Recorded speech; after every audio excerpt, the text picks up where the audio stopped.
So hi everyone, I'm Kim. I'm a hip hop academic and sociologist. So I supervise bachelor and master students who all do research on hip hop culture. So they all want to get their title in hip hop studies. And next to that, I'm also a PhD candidate. So I'm getting my doctoral in hip hop studies. And I actually try to investigate how black young people in Atlanta and in Amsterdam actually interpret the images of masculinity and femininity in commercial rap music videos and how it actually relate to their self-images. So I also kind of claim Atlanta because I'm there, almost 6 months per year. That PhD is a never-ending story, but what I also want to tell you, the reason why I focus on commercial rap is that it's being stigmatized and scrutinized a lot in media. And I can kind of see it. I see there are ways we can do better, right, as a community. But I also feel it's very important to contextualize commercial rap music videos. Like a lot of values that you see in commercial rap is actually a reflection of values in larger society, like capitalism and certain gender relations. I think it's also very important to talk about the commercialization process, right? Like, how did we get there? How do images look the way they look? And I also think it's very important to keep the consumer in mind because consumers are active people. They are able to negotiate images. So it's not that when you watch a commercial rap music video that you actually copy every value that you see in the video. You can say like, okay, I kind of like this. Let me get that positive message out of the music video and all the negativity. I don't care for that. Next to that, I also investigate how strip club dancers actually are important gatekeepers when it comes to commercial rap. So whenever I talk about commercial rap in the media, because the media loves to, scrutinize rap music, I think it's very important to tell the whole story of the hip hop community and, of course, how it relates to society at large. I also try to create awareness of the link between hip hop culture and Keti Koti and of course African heritage, what Aruna also said, because we all know that hip hop is rooted in African heritage. It's about West African diasporic experiences, and of course rap itself is derived from African oral traditions and also narrative stories. Like a lot of rappers, the way they talk, the stories that they tell, you can actually relate that to African traditions in the past. But also, during slavery time, drum beats were actually used to coordinate slave uprisings. And now, certain drum beats is actually what connects or attracts the African diaspora to rap music. So it's really interesting to make that connection also. Like next to the shared history of oppression is also like a certain beat that people love about, or African people love about rap music. And that same beat was used to actually coordinate slave uprisings. So I can go on and on about my PhD research, but I would love to give the floor to the amazing Mitchel. He's going to start with a presentation. And after that, we're going to talk about power relations in current society and how we can also relate that to the slavery times. So please give it up for Mitchel. Thank you. Mic check, yeah. Um, Thanks for the wonderful introduction and thanks for the invite. It's always lovely to be here at Hip Hop House. Feels like home away from home, all the way in Rotterdam. And I would love to hear more about your research actually, but maybe next time or during the Q&A. So I was asked to share some thoughts about the connection between Keti Koti, the history of slavery, and hip hop. And I have to say, also for me, it was very, nice to talk about something that I'm used to. I often give talks about, different aspects of Black history, but this is definitely a very important one. So I'll give a short talk, a short 20, 30 minutes, and then we will engage in a conversation. But if there are any questions in between, I'm fine with any interventions or questions. But let me start with introducing myself. I see a few people I'm familiar with, but also some people I don't know. So let me introduce myself a little bit. And I'll do that by showing a few pictures. I was born and bred in Amsterdam. Love to be here though. Congrats on the championship. My parents are from Suriname, but I was born and bred in Amsterdam, as I said. And I come from quite a big family. Familie Esajas. My grandma had 15 kids. Grandpa had 16, one slipped in between. And all those children had a lot of children. Why am I saying that? It's because I have more than 50 cousins spread between Suriname, the Netherlands, Caribbean, a few in Rotterdam as well.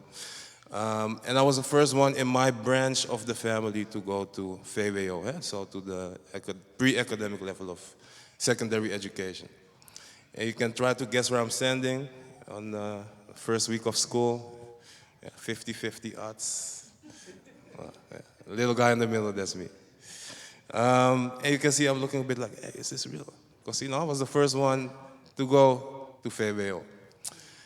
A few years later, I was still there. And as you can see, I grew a little bit, or had grown a little bit.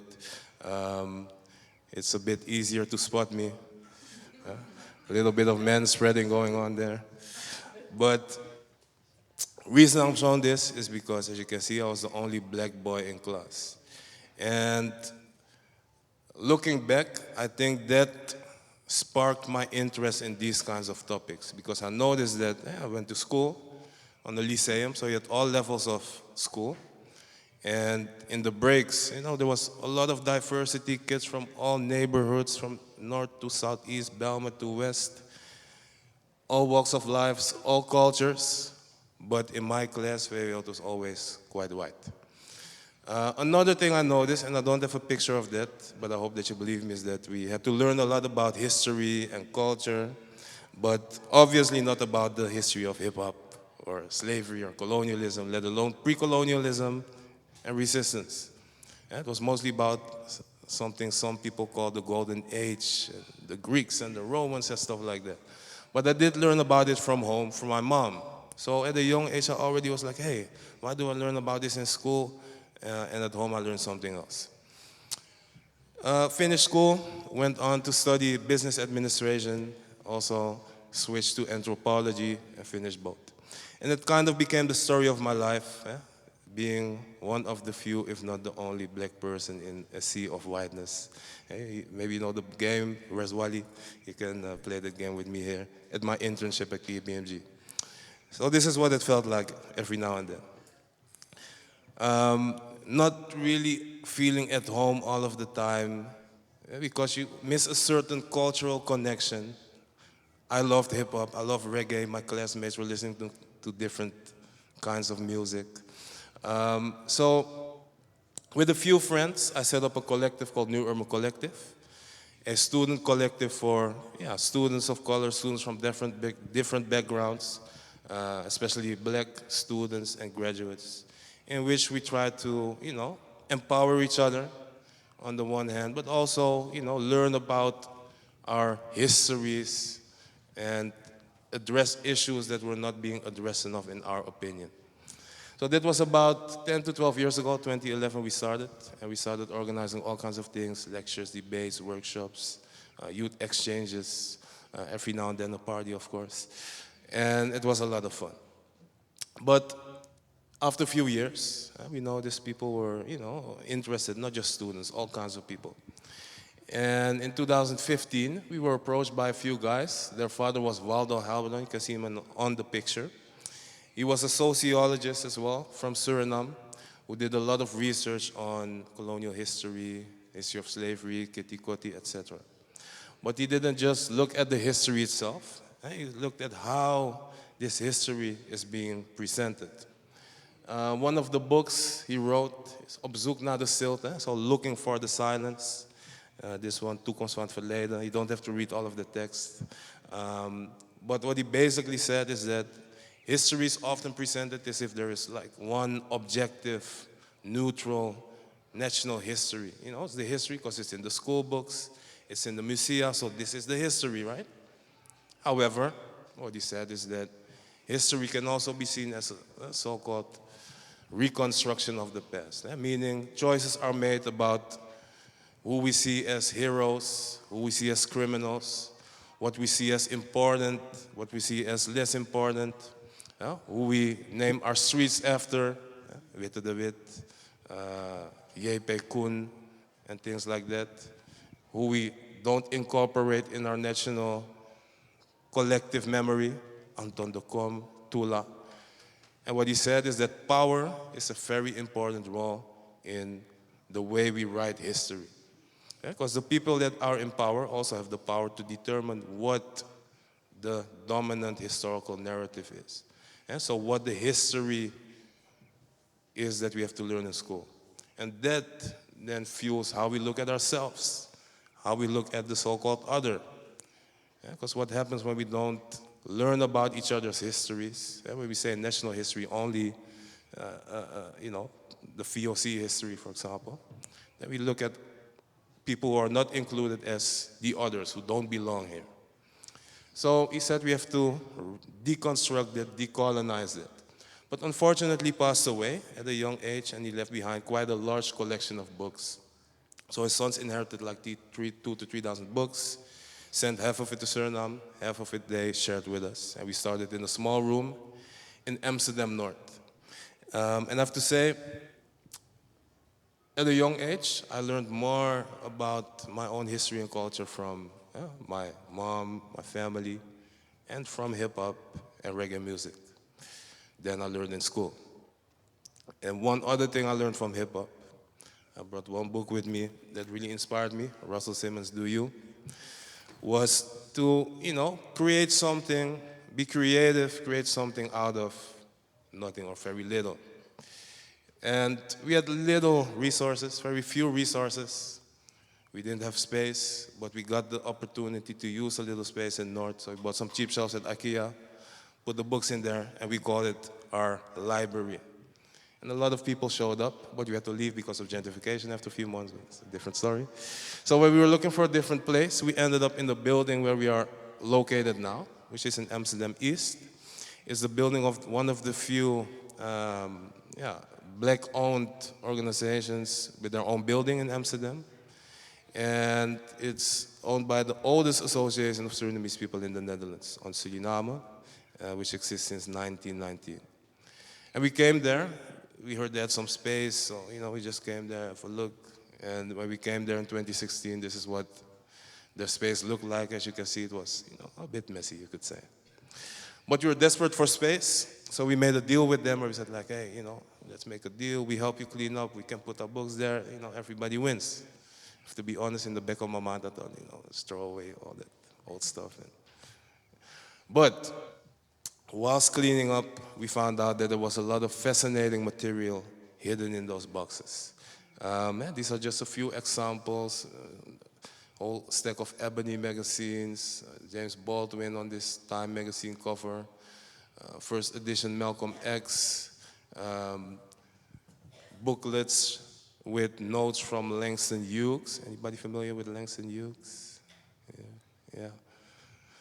Some people call him the Beyonce of poetry. He was world famous back in the days, during the Harlem Renaissance. Very interesting and important writer. So you can imagine that we were very excited when we found this collection. And we noticed that this was not just some random stuff in a box. This was a very special collection. We also found some stuff from closer to home. This, for example, was about from the 1970s, about when a lot of people came here from Suriname and the Caribbean, early from Turkey and Morocco. And we found out in that document that in that period, certain groups were not welcome in certain parts of Amsterdam, but also in Rotterdam. There was a policy to keep certain groups, especially Surinamese, Turkish, and Moroccan people out of certain streets. Also, this beautiful newspaper about a squatting movement in the Bijlmer, Amsterdam Southeast. And they were so fanatic that they even made their own LP. De strijd. Het koor van de Bijlmerkrakers. But also some beautiful pictures. This from a protest march in 1974. This one's 1971. Here you see the daughter of Anton de Kom. Anything else that you notice, maybe? Or that stands out? The Black Panther. Indeed. So what we found out was that in the 1970s, the US most of us, I think, are familiar with it, the Black Panther Party of Self-Defense. But via the archive, we found out that there were even Black Panther Party solidarity committees here in the Netherlands, in other places in Europe, because they felt inspired by the movement in the US. But yeah, translated those ideas into their own movement. Also, a lot of pamphlets about Keti Koti. This year, I think it's the first time that there are so many activities around Keti Koti. There are so many, I can't even keep up with all of those things. But we found out that already in the 1940s and 50s, people were commemorating, or even celebrating Keti Koti, which was a surprise to us because I knew more about Black American history, yeah, MLK, Martin Luther King, Civil Rights Movement, than about this part of our own history. So this is what it looks like, or looked like until a week ago. Yeah, so we made some progress, you could say. And it's been quite hectic and busy the past few days because we are busy with the renovation. So what I wanted to do is connect some of the stories that we found in our archives to hip-hop. As I said, hip-hop is something that inspired me personally. I learned a lot from it by listening to the music, reading some of the lyrics. I have to say I'm not an MC, I'm not a dancer. I studied anthropology, I'm an activist. Little disclaimer, I did not read all of the books, so I don't have the answer to all of the questions. But I do believe in each one teach one that we can learn from each other. So I'm really looking forward to the Q&A. So let me just show a few examples about the connections between Keti Koti, or the history of slavery and resistance, and hip-hop. If you recall, I showed a picture of the booklet of Langston Hughes and all those other interesting magazines from the US. And of course, we wondered where that came from. So we started to ask around, did some research, and found out that some of the books, especially those from Langston Hughes, were collected by a person named Hermie Haswell. Helmina Haswell. Has anybody heard of her before, except for the people who have been at TBA? Helmina Haswell? Okay, no shame. I didn't know either before we found those documents. So I'll give the short version of the story. Otto was born in Suriname in 1893, so first generation born after slavery ended. Hermie was born in British Guyana in 1905. Both ended up in New York, Harlem, New York, at a young age in the 1910s and 20s. And they met each other there, got married, and became active in the movement. Here you see Otto in Moscow, 1922, Soviet Union, right after the Russian Communist Revolution. You can ask the question, what the hell were they doing in Russia, of all places? Because in that time, most of the world was colonized by European powers. When we look at the US, Jim Crow segregation was still the status quo. And the communists, rhetorically, were one of the few parties and political movements who at least spoke out against colonial and imperial violence. So for a lot of people in the colonies, this sounded interesting. However, they thought, if you truly want a revolution, because that's what the communists were saying, we want a class revolution, a world revolution. So they said, if you really want a revolution, then you need to pay extra attention to black people. They called it the Negro question. So they traveled all around the world to mobilize people. And one of my favorite findings in the research was when we found this pamphlet about the debate, the great debate between Otto Haswell and Marcus Garvey. So for me, this was very exciting because I learned about Garvey via hip-hop and reggae. As I said, I'm gonna repeat it a few times maybe. I love reggae, I love hip-hop. And who knows Bob Marley? Of course, most of us. Otherwise, I would just leave. Bob Marley, you may know the song Redemption Song. I'm not gonna sing it because then everybody's gonna run away. But I'm not that confident yet. But hopefully it will play a part of the song.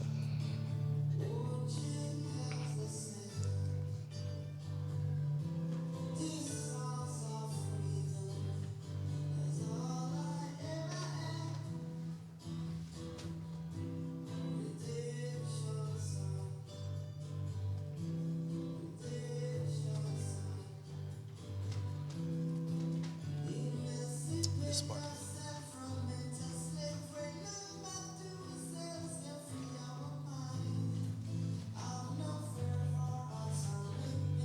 Yeah. So that part, yeah, where he sings, "Emancipate yourself from mental slavery." Marley sang this, became very popular, but it's actually a quote from Marcus Garvey. So who was Garvey? Indeed, as some of you said, freedom fighter, uh, back to Africa movement. Was born in Jamaica, also ended up in Harlem, New York, set up a organization called the UNIA, Universal Negro Improvement Association. And it became the biggest black emancipation movement until today. Why? Yeah, because for that time it came with revolutionary ideas. You know, slavery had been abolished politically, on paper, but mentally, socially, culturally, economically, yeah, a lot of us, and maybe until today, I should say, a lot of us are still captured, you could say, in structures, power structures that were built during 200 to 300 years of colonialism and slavery. But what he said is that, you know, we have to decolonize our mind, we have to emancipate mentally. Yeah, we have to love ourselves, love our skin, love our natural hair, set up our own businesses. So we set up the Black Star Line, a shipping company meant to foster trade within the African diaspora. Yeah, 1920s, that was revolutionary. So we had millions of followers across the world, from the Caribbean to the US to Africa. And in reggae, in Jamaica especially, you see the national hero. In reggae, a lot of them see them as a prophet. And in the US, he had a huge following as well. So you see, oops, yeah. Malcolm X's father was a Garveyite.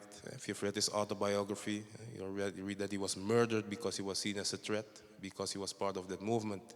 Malcolm X's grandfather, yeah, who worked in Atlanta, visited the church, was also a Garveyite. When you look at red, black, and green, yeah, the Pan-African colors, also inspired by the Garvey movement. So you saw that through hip-hop, through reggae, through music, those ideas of Pan-Africanism, those ideas of black liberation became popularized. And, you know, were passed through generation after generation. It was said in the introduction that this year we commemorate or celebrate, you could say, 50 years of hip hop. And again, there you see an interesting connection between, you know, the African diasporas. Because it was in 1973 that DJ Kool Herc, you know, who's seen as one of the founders of hip hop, used the Jamaican sound system culture to make one of the first hip hop records. And why is it important? Yeah, because through music you see how that culture, that history of resistance, embedded within reggae, embedded within sound system culture, moved to the US, became part of hip hop, and now influences the whole world. But there are many other examples as well, from KRS-One to NWA to,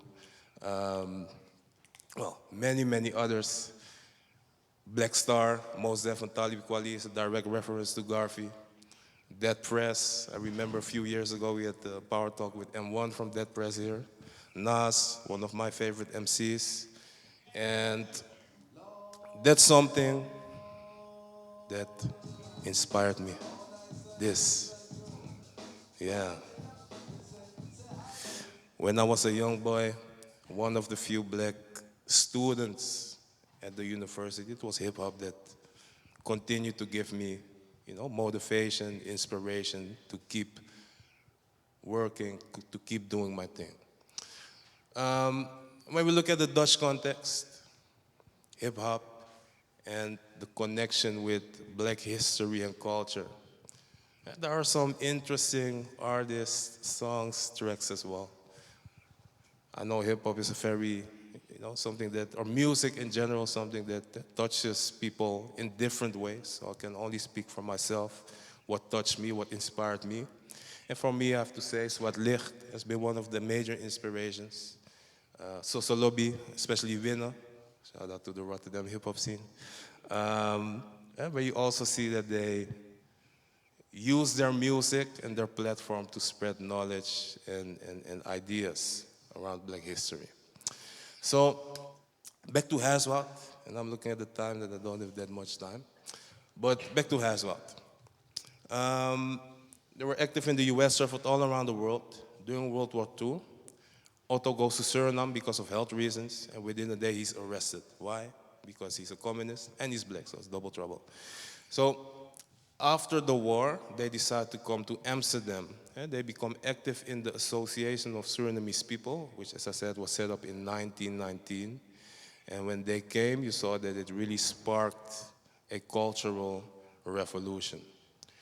So he passed away in 1961. Hermie passed away in 1998. And that's how, their collection of fascinating books and documents ended up in Amsterdam East. And we found it such a fascinating story that we thought, how can we make it more visible, more accessible for a broad group of people? So we connected with a few artists, visual artists, and they helped us to develop our first exhibition in 2017, 2018, called Black and Revolutionary, the story of Otto and Hermie Hazwa. These are a few pictures of it. Brian Elsak was one of the artists we work with. He also works with a lot of hip-hop artists like Hef. And he got so inspired that he invited a few of his friends, DJ Flexicon, Rantje aan de Praat, a few MCs. They looked into our music. We have a little music archive as well, beautiful LPs from the 1960s till 80s. Remixed it, sampled it, and made a mixtape. If you're interested, you can check it out. It's called Lawine on Spotify. And what you see in black history, or in general in society, is that certain histories are silenced. Again, as I said, power plays an important role in the way we write history, but in general, in cultural production, including hip-hop. So often, when we talk about these topics, black history, that it needs more attention, and when we look at black movements, the focus is on, men.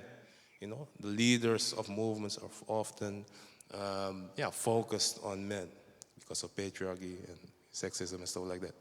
So we try to think about how we can prevent making the same mistake and decolonizing history, telling stories that were silenced in a way that gives, honors black women who are often doubly silenced. Yeah?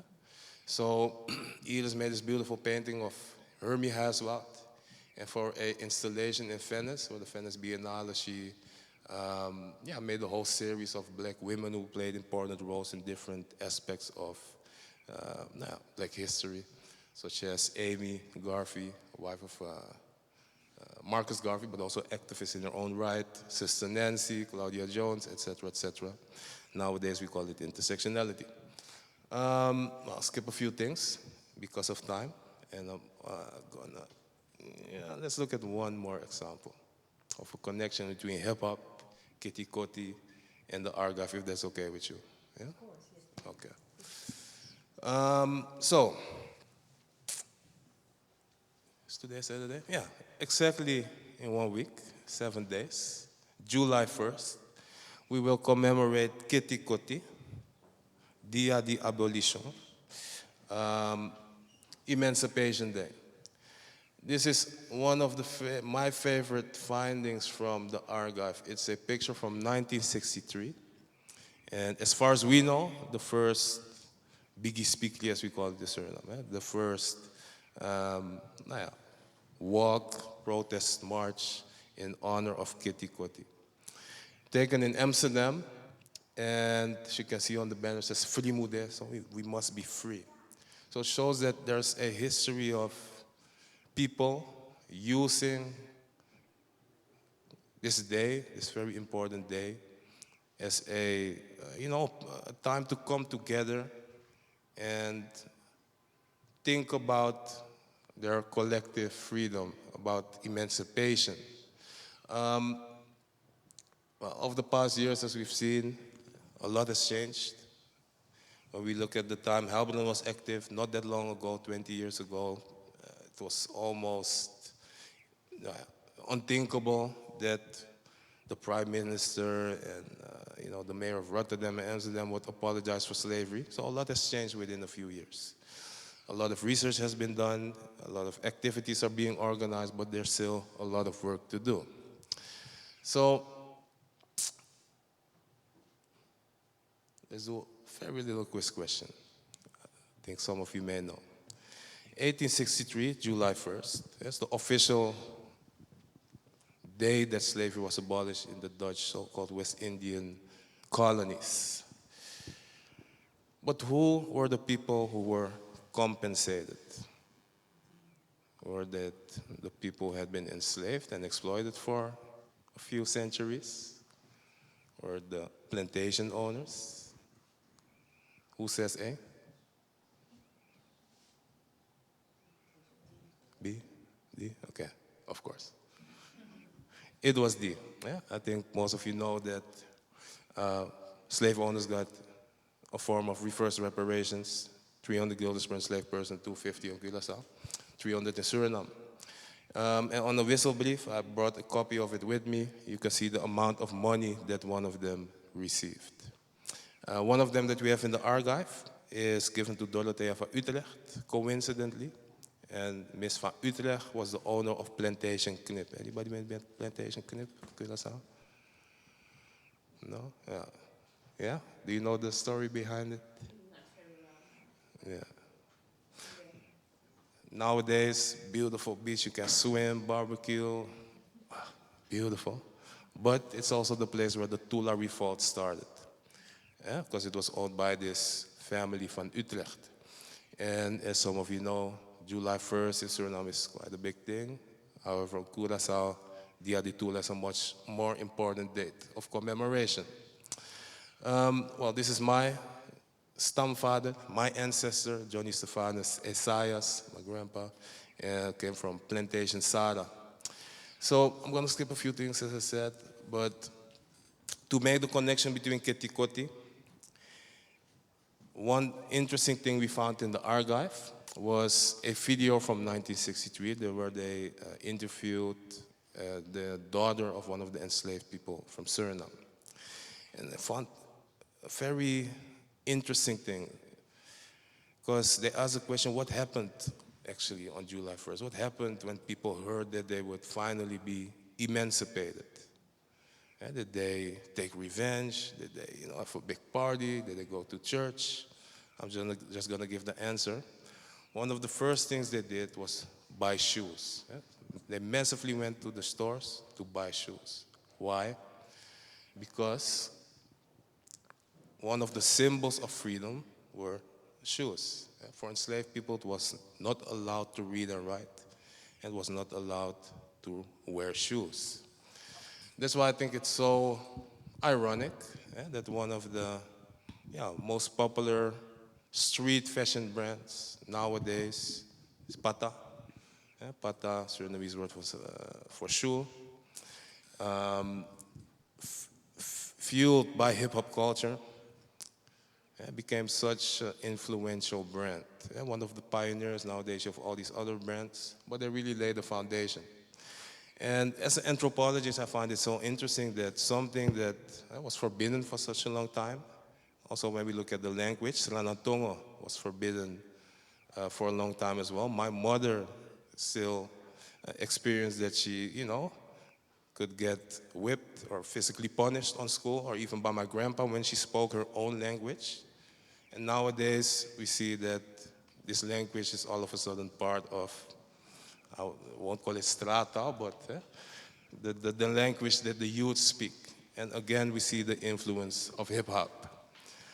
But what makes it sometimes a little bit difficult for me is when I see certain people of whom I know they come from very privileged backgrounds, wear the fashion, use these words, use the language without knowing the often painful history behind it.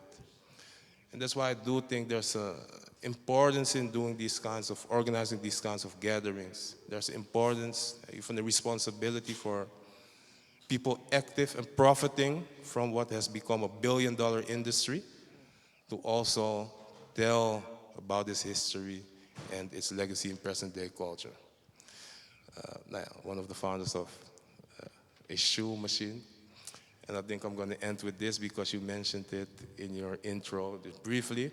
Indeed, how during slavery, music and especially the drum was a very important means to communicate stories and moments of resistance. And this is from that documentary from 1963. What the guy explains is how Maroons, so people who fled the plantations, have fought back, killed the slave masters, or at least sometimes, poked back. I used the apinti drum in Suriname to spread messages secretly.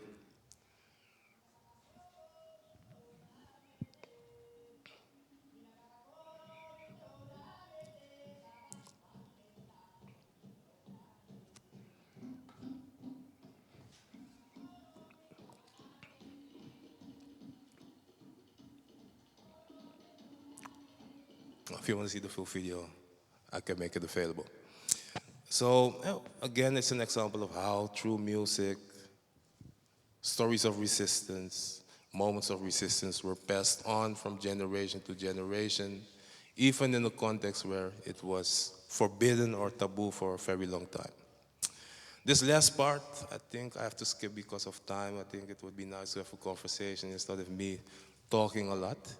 Um, so this was our last exhibition called Facing Blackness, which we made about 10 years resistance against racism in the Netherlands. I'm part of the Black Archives, but I'm also part of a group called Kick Out Zwarte Piet. And what we did in this expo was, what we tried to show was how slavery was legitimized for such a long time. Yeah, so you had all kinds of philosophers developing all kinds of racist theories for hundreds of years. Then we show how that became part of popular culture through children's books. I've brought a few with me. And what we want to show is that the past 10 years have been very intense, and we think that that played a very important role in the public debate and creating the space that we have now to address slavery and its legacy, because it used to be a taboo 20 years ago. But there's a much longer history of resistance before that against black people and racism. And we shouldn't forget how tough it has been and still is in a certain way. Yeah? My car got demolished. I have a lot of friends who were confronted with physical and verbal violence. I didn't forget about your mayor, Dagu Talib, in 2016 when he arrested 200 people. So in 2020, a lot of people finally became aware that this was an issue that needed to be addressed. But black people have been doing the work for decades, centuries, also in the Netherlands. And it is important to acknowledge that. It is important to honor that because all of us love the culture. When we talk about hip hop, it's the most profitable and the biggest genre in music, billion-dollar industry also in the Netherlands, very profitable. So let's respect the history and the structures behind it as well. I think I'll keep it at that. On July 8th, we will open our new exhibition about reparations. Geen heling zonder herstel. But we can talk about that during the Q&A. Thank you very much. Thank you so much, Mitchell. Is this thing on? Yeah, I think it is, yeah. I first want to open up the floor to you to maybe ask some questions to Mitchell before I start my conversations about power relations and hip hop. So is there anyone who wants to ask a question?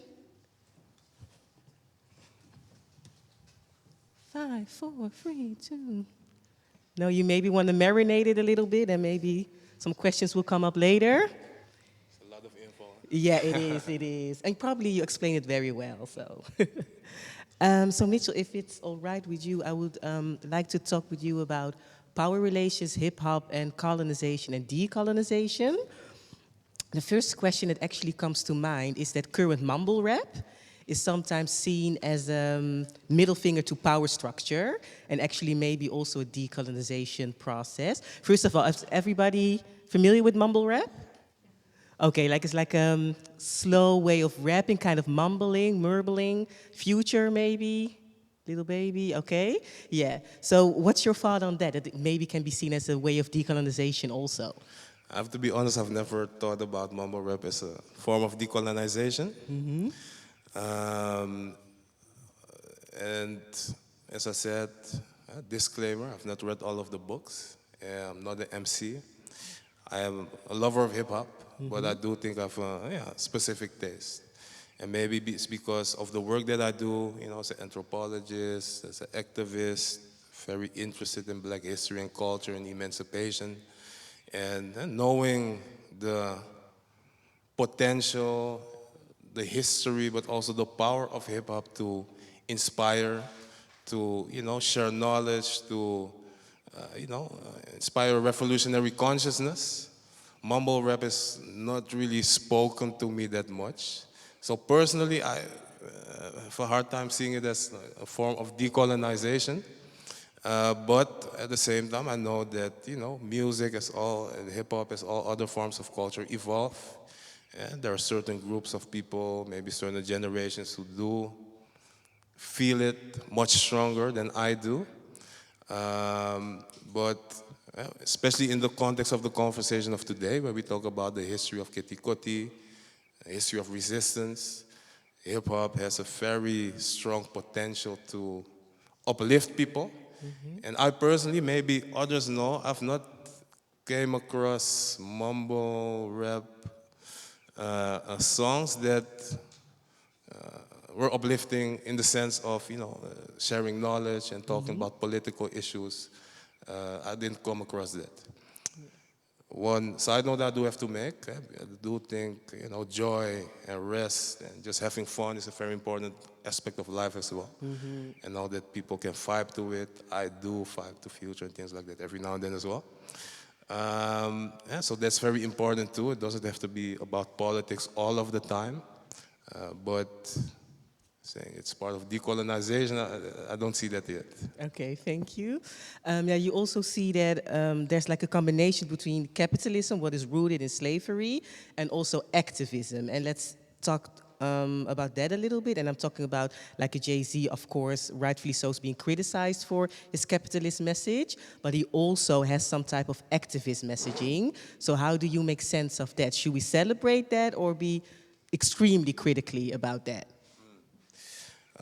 It makes me think about what I briefly showed, the debate between Otto and Marcus Garvey. And you can see I had like 100,000 slides. But it's not an old debate.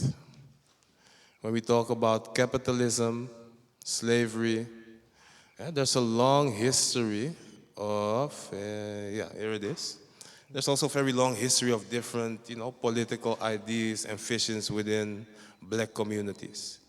So on the one hand, you had the whole group, Otto was one of them, of black communist or socialist inspired people who said, hey, the main issue that needs to be confronted is the system of capitalism, which continues to exploit people.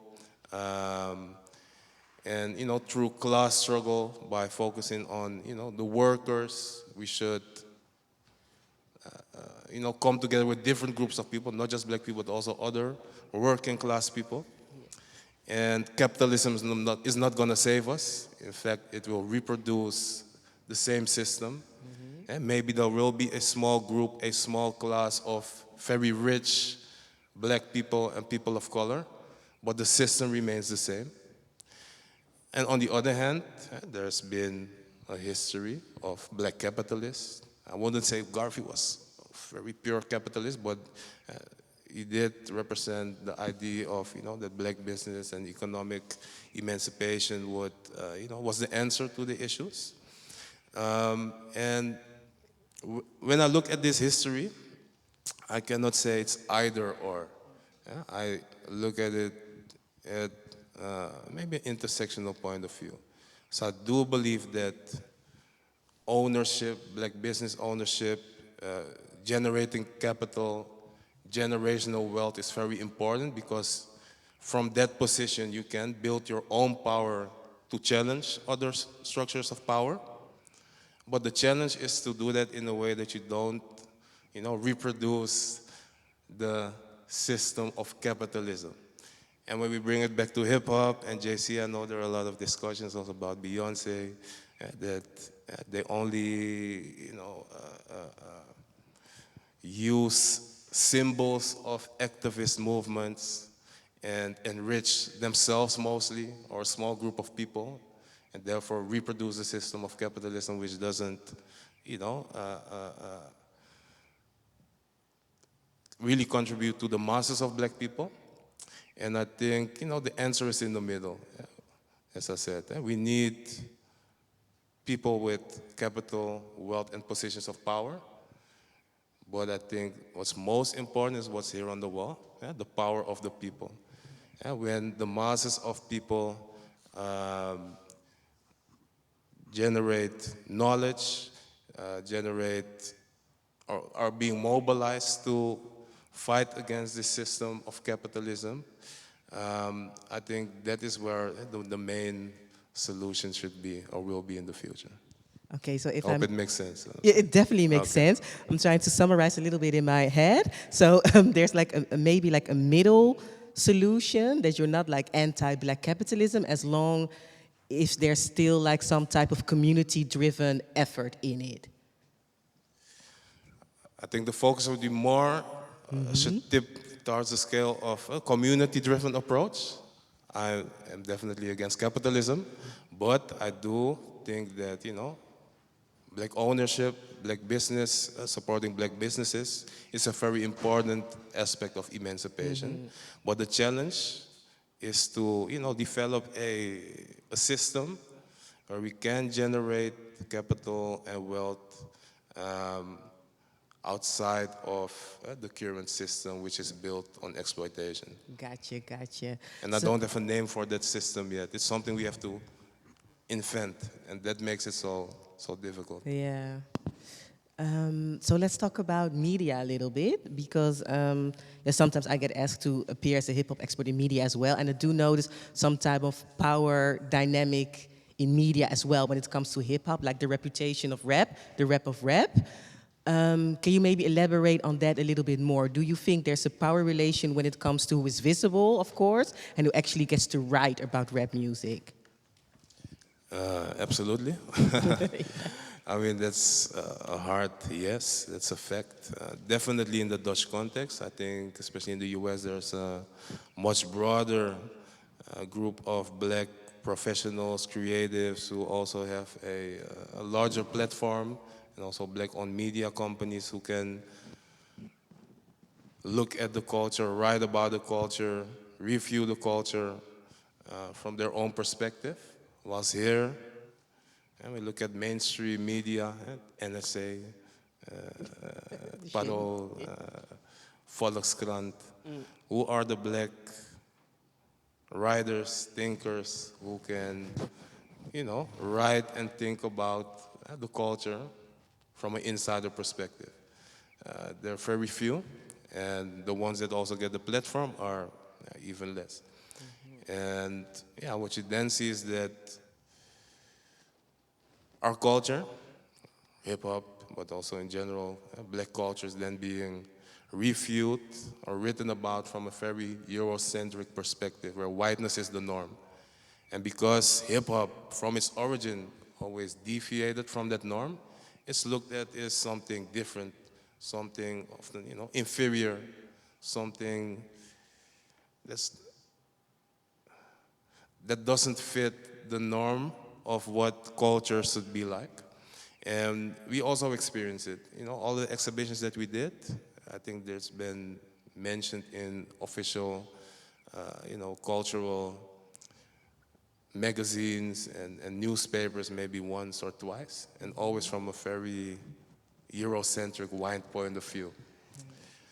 But I think the power of hip hop and others is it doesn't matter. Right? We don't care. We don't do it to get reviews and 5 stars from so-called white cultural critics who don't understand us, who don't come from the culture. We do it to inspire people, our own people primarily, but also other allies, people who are in tune with the culture, who want to contribute to, a better world, a better society. And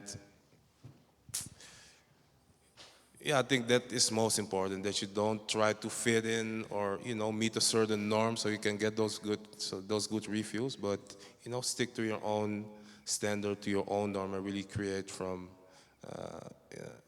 your own creativity and your own motivation. Yeah, and it kind of ties in with black entrepreneurship and ownership as well. But apart from reviews, sometimes, magazines and newspapers also just write about like hip hop or the latest events in rap music. Do you think, and probably it's a rhetoric question, but them not knowing always enough about rap music culture also causes more stigmas about that culture as well? Absolutely. I think in general, and that was what our exhibition was about, facing blackness. I didn't talk about it in a very elaborate way, but when we look at blackness in general, and therefore everything that's part of black culture, and when it's looked at from the Eurocentric point of view, it's often tied to, preconceived ideas of blackness. And there's, unfortunately, as I show here, a very long history of the idea that blackness, anything black, anything originating from people of African descent are, unfortunately, inferior to whiteness. And although slavery was abolished 150 years ago, colonialism wasn't. As I said, 50 years ago, my mom, not 50, 30 years ago, my mom still experienced that speaking in her own language was seen as, je bent te vernegerd.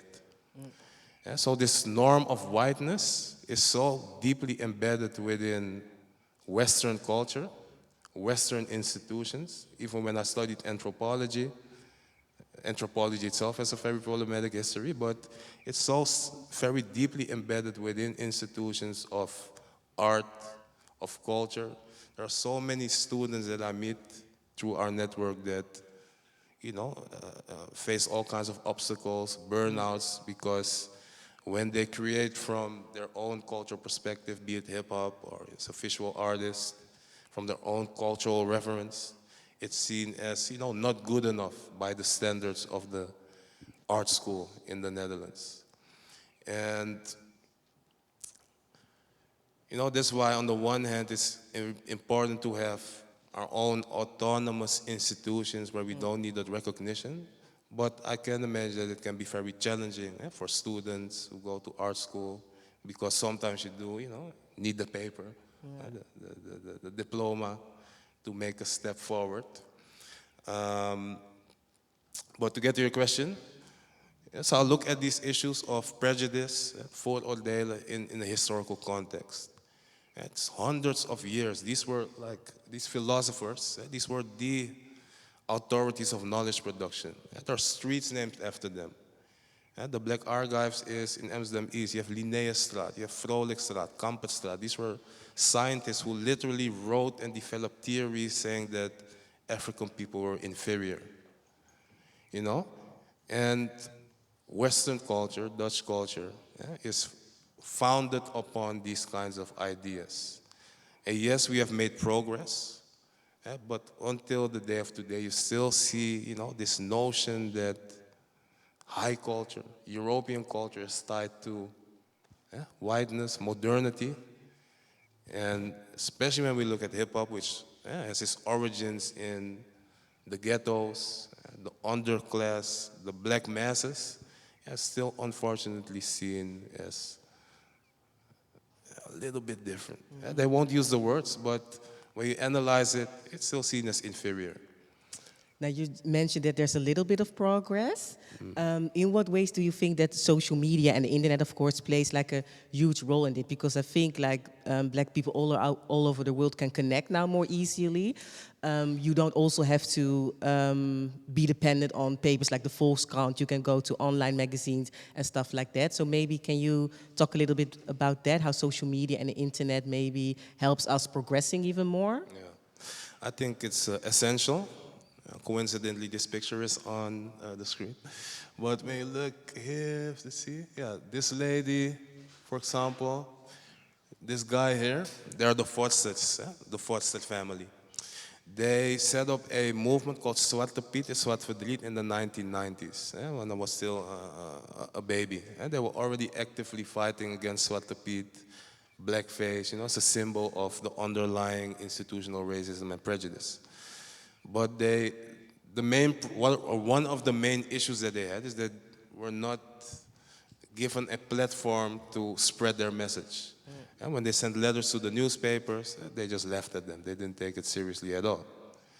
Fast forward to 10 years ago, when I look at the archives and their letters, we're saying the exact same thing. But the difference was that we had our own platform. We had Facebook, Instagram, Twitter. We were not dependent on Volkskrant or Parool or NSA or whatever to spread our message. We were able to mobilize people with a few clicks. Make a Facebook event, make a form. 200 people can sign up for a protest in Maasluis or in Rotterdam. And we were not dependent on the structures of power that they were dependent on 20 to 30 years ago. And the same goes, I think, for hip-hop. Nowadays, you see it with a lot of artists, independent artists, that it's much easier to reach out to your own following, your own niche public. So that really revolutionized and democratized media. But the other side of the coin, let me see if it's here. It's of course this, that on the one hand you have access to the world, but the world also has access to you. So this is only one of many examples I could have used. This is what in 2015, we had a protest in Meppel. We were happy, no one got arrested, so I posted the selfie on Facebook. And without exaggerating, within one day, I had people saying we should be stabbed, bombed, shot. People should put my face on the pavement and kick it like in American History X.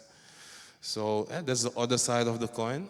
But at the same time, this helps because it shows exactly the problem that we are fighting against and that people tend to deny and would love to ignore. Yeah, unfortunately, you had to deal with this for many years right now. What is your coping strategy? Like, how are you also? I was talking to my colleague about this morning because it's a very busy period. Keti Koti, we are moving. We have accountants controllen. It's a lot. So, but honestly, music is a very important coping tool for myself. So when I wake up, I do a little bit of meditation. I don't go on social media immediately. I do a 10, 15-minute meditation. At least I try, not every day. But, that sets the tone for the rest of the day to keep a calm mind, to, stay centered, stay balanced.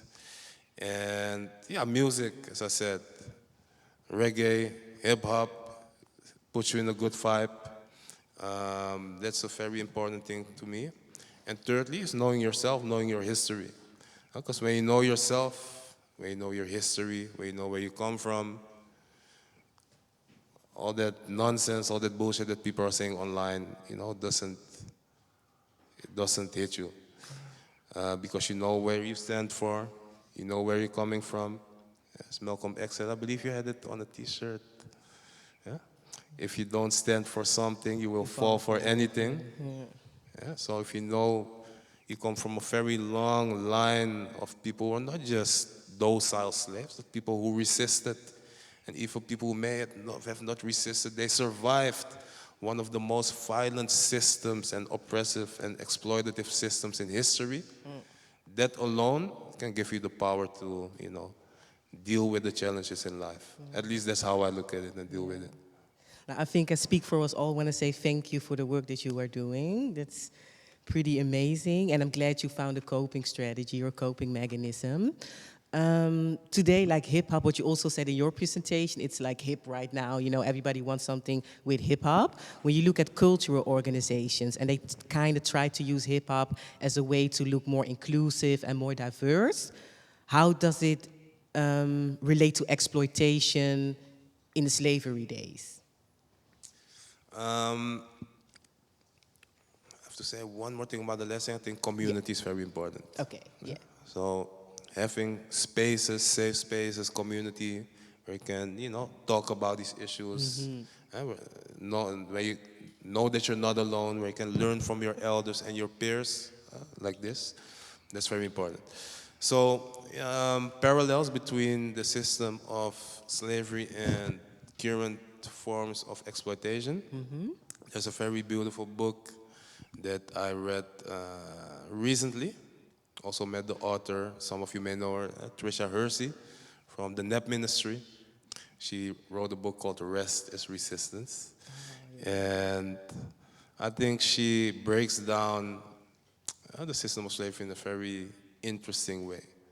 Because often, when you look at the history of slavery, the focus is on the issue of race, racism. And the examples I showed, that black people were being made and seen as inferior beings. But Europeans didn't go to the African continent and ship millions of people to the other side of the world because they thought, okay, we're superior and we're doing it for fun. And the main thing, obviously, was to gain a profit, to use cheap or free labor, forced labor, to produce goods which were sold here in the West. And one other interesting thing about the exhibition we made, Facing Blackness, is what we try to show is how that very long history, so all those racist ideas, translated into popular culture. So we had the children's books, but we also had this part right. Oh, yeah. Don't see it on this picture. It was separated in 4 corners. One was the children's corner with all the children's books and toys. One was the living room, where you had your daily, the objects you would find in a house. The other one was the theater, where you saw how these kinds of images, blackface and all these stereotypes were part of popular culture through blackface and also music. But the last chamber was the commercial space, the shop. And what you saw was that there was a form of what they called double commodification. And so black bodies were seen and used as a commodity. Something you can buy and sell, a commodity you can just trade on the market.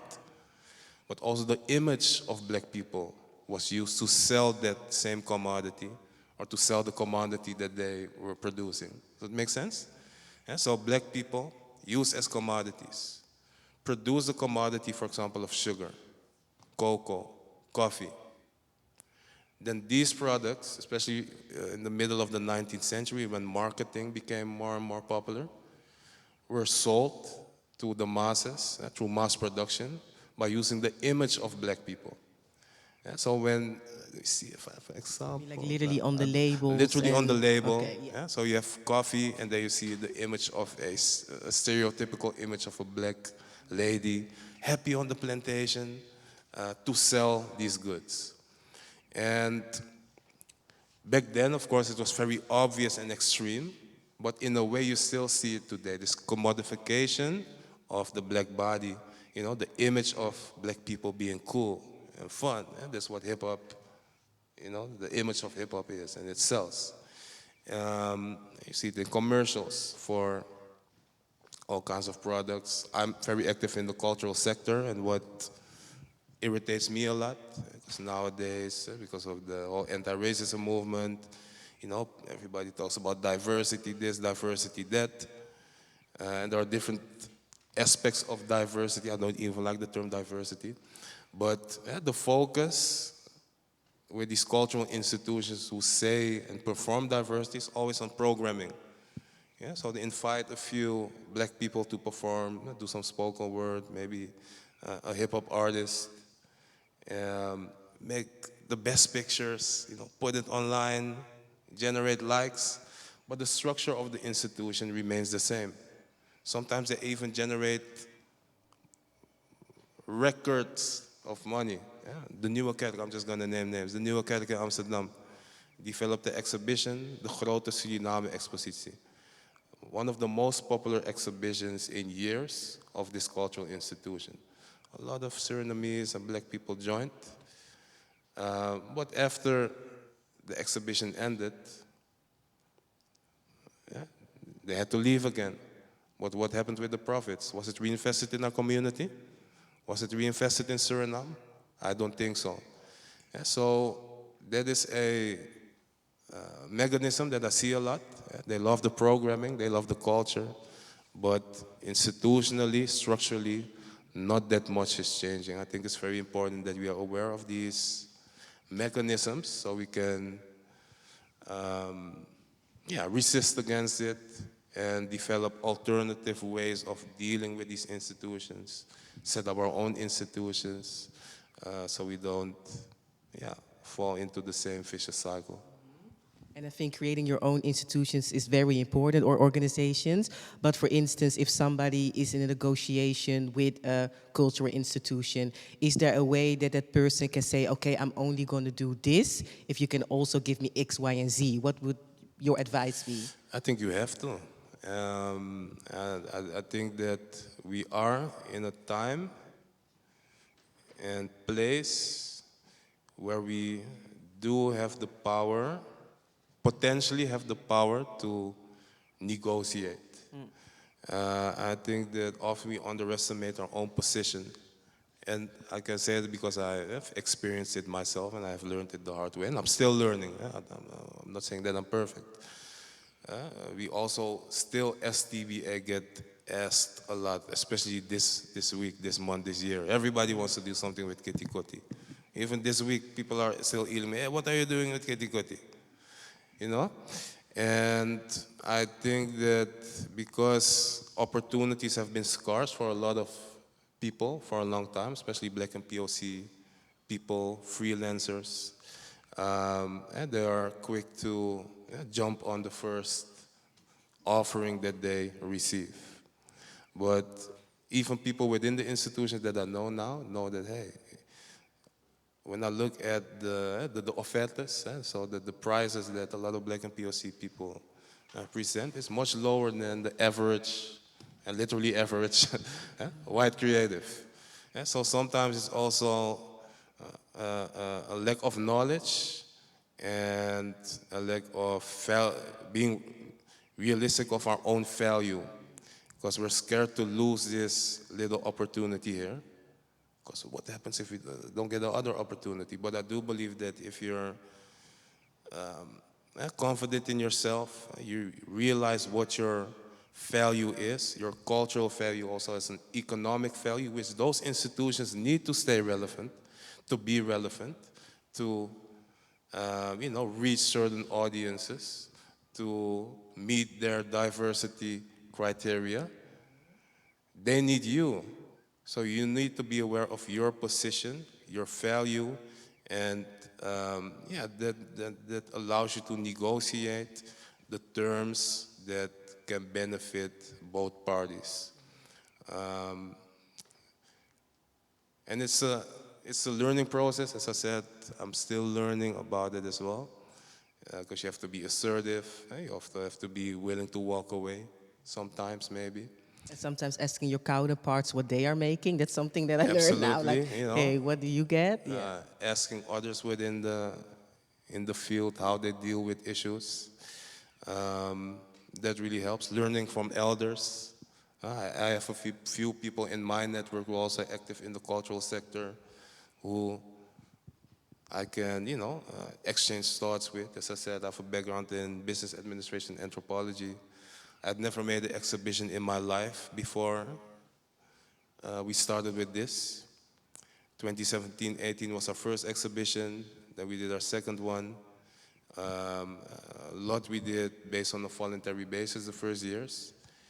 In 2020, a few people tipped us like, hey, you should really, try to become part of the Amsterdam, say that Amsterdam's fund, niet AFK, kunstenplan. So the 4-year cultural plan. That's the level you need to get on. Because what often happens is that we are very short-term focused. So we do project after project, and then you have to write for funds at these cultural funds, and they mostly fund activities. They don't fund overhead. They don't fund personnel. So people work a lot, get burned out, and people tipped us saying like, hey, you should try to become part of the cultural, culturele plan, kunstenplan, sorry, art plan.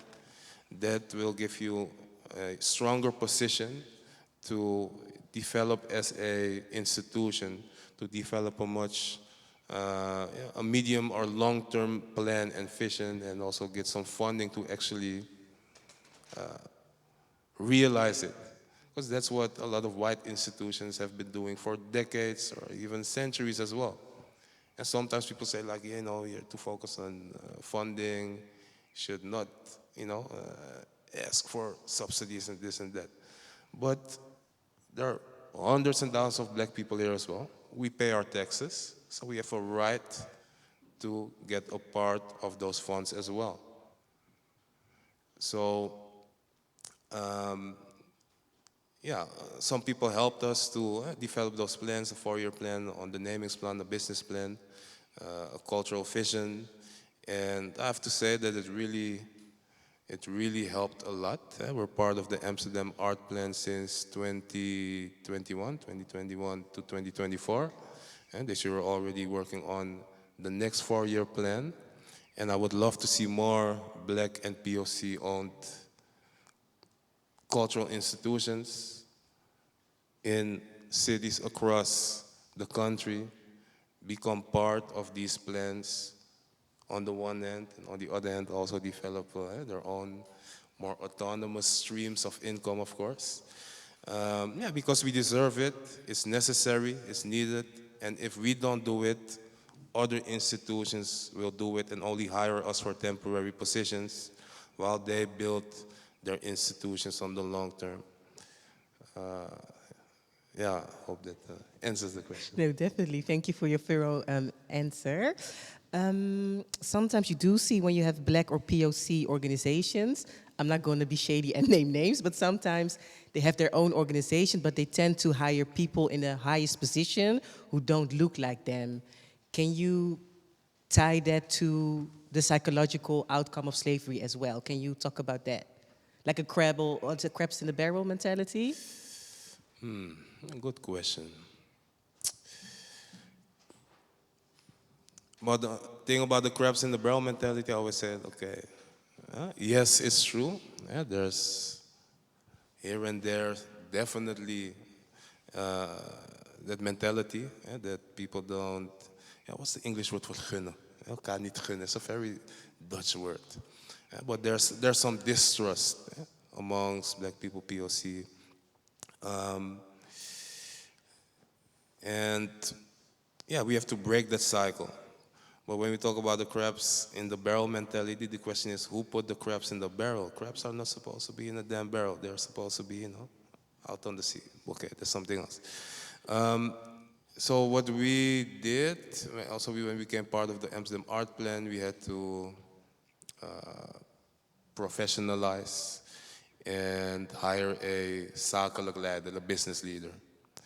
The challenge was that there were quite few business leaders, zakelijk leiders, in general in the cultural sector, and definitely those with a black or POC background. So sometimes it's also about, giving people a shot and looking at it from a medium to long-term perspective. Yeah? Giving people an opportunity to grow, giving people the space to make mistakes. So we hired someone we already knew who didn't have a business background, not even a background in the cultural sector. Because what is very important to us are, what are your values? Our values are central, and these are things that, it's learning by doing for us as well. And we started as a grassroots. We never started with the idea that we want to set up a archive or we want to become a cultural institution. It was literally a student movement which kind of organically grew into what we do now. So what I also learned since we're part of that art plan is that on the one hand, to be able to sustain and develop the organization, it is important to, have a solid governance structure. Your administration, financial administration needs to be in order. But the foundation should remain strong. Your values, what is your vision? What do you want to contribute to society? What do you want to contribute to the community? So we learned that it's very important to have community-driven people. Because what I noticed that when you get more funds, you set out a job, vacature, job offering, a lot of people respond, and they may have the great, curriculum vitae, the great resumes. But if people are more focused on career and personal development and their own individual goals, and put those before the needs or the goals of the organization and what the community needs, then it becomes a problem. So we were able to hire someone who did not have the experience as a zakelijk leider, a business leader, but we knew as the values that we share and as the motivation, the passion. And throughout the years, we grew together. As we speak, we're literally working on our accountants controller. I don't know why AFCA, but they put the deadline on July 1st. I think it's preposterous. So we have to work on it tomorrow. But we grow together, we learn together, and that's how we can, create opportunities for people who did not have the opportunity for a long time, especially in this sector. Yeah, that's really good advice. Let me just check with Aruna because I can probably talk for hours still. How much time do we have? Okay, so can we go to the Q&A for a few minutes still? If there's any questions? Yeah? Thank you, Mitchel, for this conversation. Someone has a question? Don't be shy. It's the heat maybe also, the heat and the amount of information. Oh, yeah.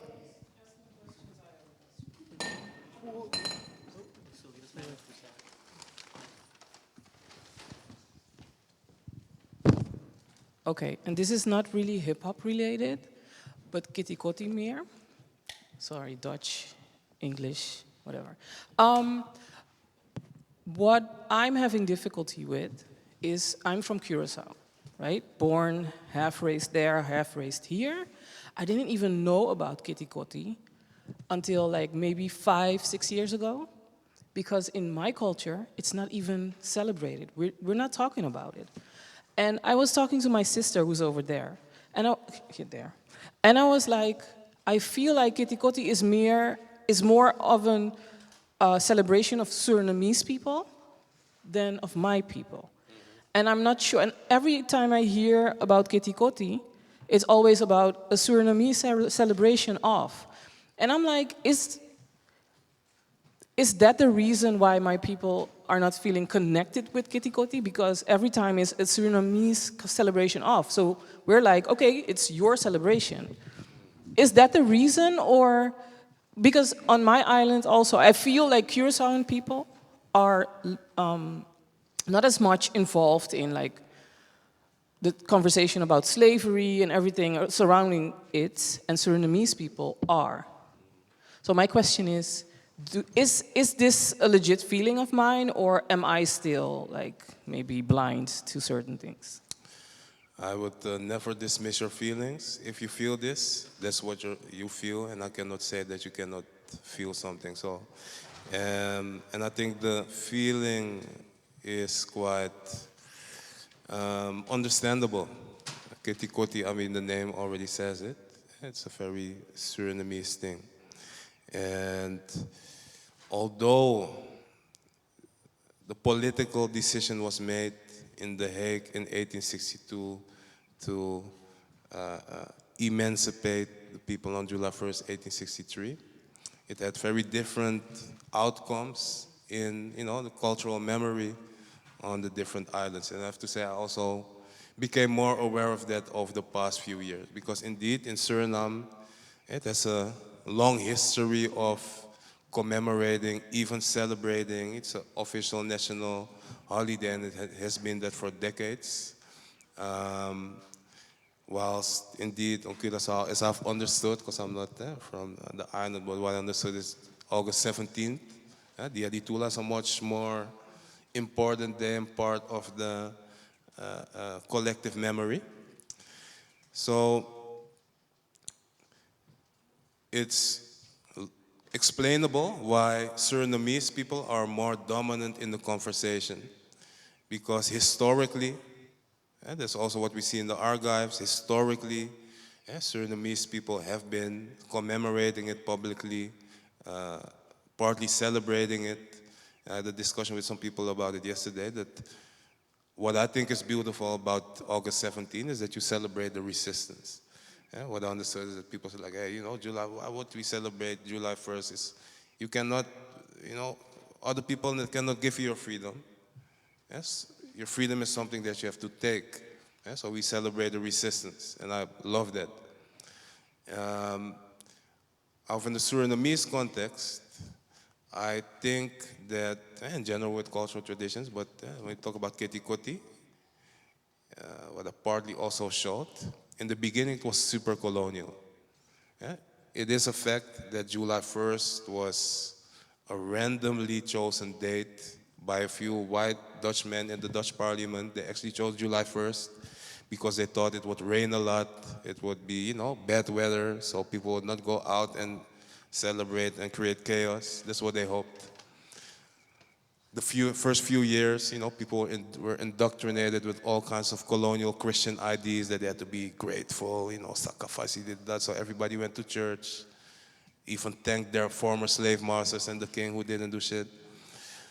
However, throughout time, you saw that Keti Koti became a more politicized event for people to resist and think about emancipation and fight against colonial structures.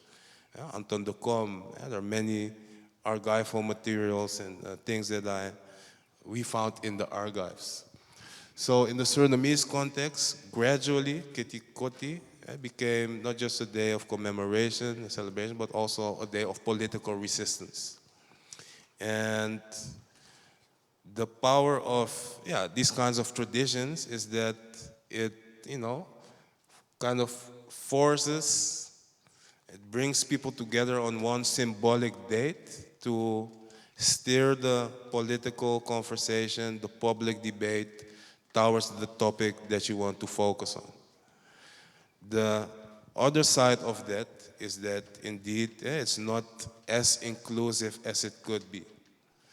So that's, I think, a conversation that should be held internally within the different black communities. I personally think that we should commemorate, I don't even celebrate, I think we should commemorate July 1st.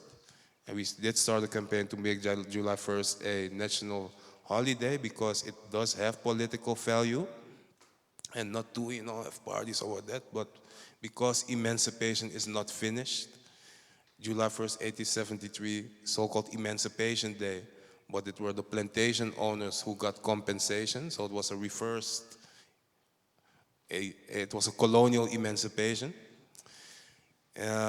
So July 1st, in my opinion, should be a very important day, but August 17th as well, as symbolic days to continue the emancipation. And I think we should learn much more about each other's cultures, histories. We have Winti, you have Tambu, you know, so we can strategize together, work together, live together, and hopefully contribute to that society that we want our children to live in the future. That's a great note to end on. Thank you so much for this insightful conversation, Mitchell. Thank you for listening and engaging through the heat. Aruna, I think there's some more activities, right? Could you maybe tell the people about that? Yeah. Next door at Annabelle, there's a dance battle. It's called International Dance Battle. And I think they have reached the finals by now. So if you still have some energy, peep next door and get a vibe from that as well. Thank you. And thank you, Kim, for the wonderful hosting, and again, Aruna for organizing this.